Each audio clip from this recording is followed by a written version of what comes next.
So what's going on guys, Kate is here and welcome back to a brand new video. For today I will show you the best Paladin PvP build in Lost Ark. So in this guide I will show you what abilities and awakening skill you want to get. Then I will explain what are the best skill rotations to use for 1v1 and 3v3 arenas. And then lastly I will show you the best gameplay and even which stats you need to allocate for PvP. So you would be able to get the best results and highest damage possible / supporting buffs and much more. So if this sounds interesting to you, then let's get right into it.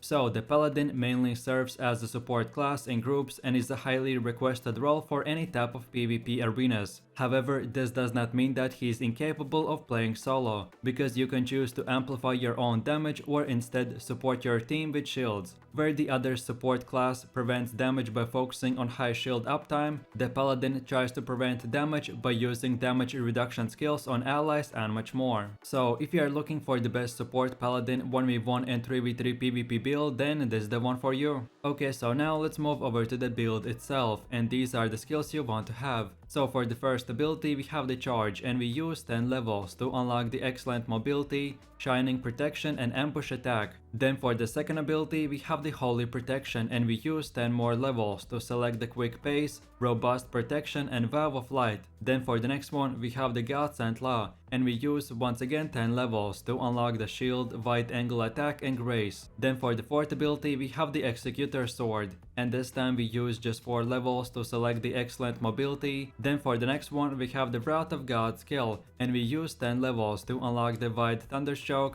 thunder and light's guardian. So then for one of the last abilities we have the execution of justice, and we use 10 more levels to select the bulwark, strength, release and light explosion. Then for the 7th ability we have the holy sword, and we want to use 10 levels to unlock the propulsion, vital point strike and condensed energy. And then for the last and final ability we have the heavenly blessings, and we use our last 10 levels to select the agile cast, perseverance and heavenly requiem. Then for your awakening skill you want to get the Allocate judgment, and for your combat stats you want to have 1 crit, 746 swiftness and 253 endurance. Okay, so then moving over to the gameplay, and if you have played this class while leveling you will be very familiar with the skills, so I will just try to give you a short description. So then for the first ability we have the charge, and this is the only fast mobility skill that the Paladin has other than the spacebar dodge. This skill has paralysis and push immunity, so the tripods provide a shield and knockup, making it very useful for engaging into a fight. Then the next ability is called the Holy Sword, and this is your finisher for combos. Alternatively, Outburst of Light, which is the tier 2 tripod, can turn this ability into a ranged skill at the cost of a bit of damage, so it's up to you. Then for the next two abilities we have the Executor Sword and Execution of Justice, and these are your best combo starting skills, as you will get push immunity and you will be able to knock up the enemies in the air. Then for the next ability we have the Wrath of God, and this is a combo filler used to shock opponents in mid-air after a knockup. Then for the fifth ability we have the Holy Protection, and this skill provides shields for your teammates. Then the next one is called the Heavenly Blessings, which provides nearby allies with a damage reduction buff. This skill has no push immunity, so be careful not to get interrupted while using it. Then for one of the last abilities we have the God Sent Law, and this is used as an emergency rescue skill to save allies from the enemy burst damage. And then moving over to your awakening skill, which is called the Allocate judgment, and this will do big damage to the enemies while at the same time creating barrier for 80% of your maximum HP for all of your party members in 24-meter radius. So I mostly use this skill when me and my teammates are super low, or just in general if we get in trouble. Okay, so then moving over to your playstyle, and I will give you 2 rotations. So the first combo is to first of all initiate the fight with the Execution of Justice or the Executor Sword, then follow that up with the Wrath of God, and then finish it off with the Holy Sword. But then if you still have time on top of all this for more damage, you're feel free to use the Heavenly Blessings. Then on the other hand, let's move over to the second combo,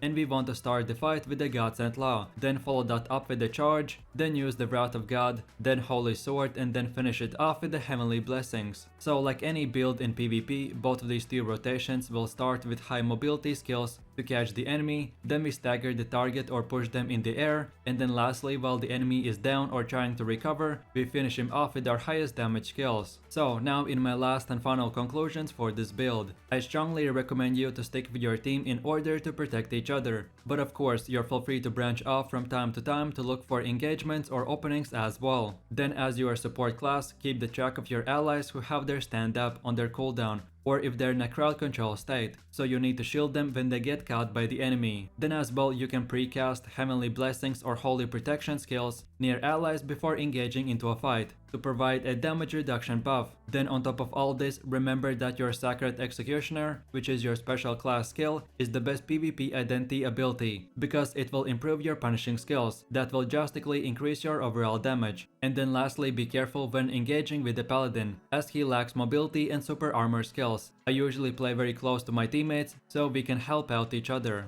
And don't forget that the Paladin is a support class, so there is no one best way to play this build. Most importantly, try to support your teammates, and then when you can, look for engagements or specific times when you see a opportunity to deal quick damage. And then on top of all this, before I end the video, I want to give you 2 to 3 different alternatives in case if you don't like one of these abilities. But if you are looking for purely the best of the best, then stick with the same skill setup I covered previously. So a decent alternative is to replace the Heavenly Blessings or God Sent Love for a dash/skill for extra mobility with a perilous immunity. And then lastly, the second tripod for Holy Sword can be swapped between the Outburst of Light for a range interrupt or Vital Point Strike for more crit rate, and that's about it. And then on top of all this, the third alternative is for your combat stats. So for this build, I chose to have more defenses and support. But if you prefer to do a bit more damage by sacrificing your support capabilities, then instead of using 1 crit, 746 swiftness and 253 endurance, you can go with 1 crit, 746 swiftness, and 253 domination. So as you can see, it's another option to swap your endurance for domination, but I definitely do not recommend it. So I really do appreciate everyone for watching, guys, and I hope you enjoyed it. If you have any suggestions, feedback, or other good Lost Ark PvP classes that you would like to see in the next video, then feel free to leave your comments in the comment section down below. If you're interested in the top 3 highest damage builds, or maybe you're wondering about what are the most powerful PvE builds, then scroll through my channel, because for every single class I have made a build guide. So if you're wondering what is the best of the best, then my channel is the best source for that. And while you're doing that, please click like, subscribe, and enable that notification bell, so this way you could support the channel and you won't miss any more amazing content from me. With all this said, you have an amazing day, and I'll catch you in my next video. So take it easy, peace.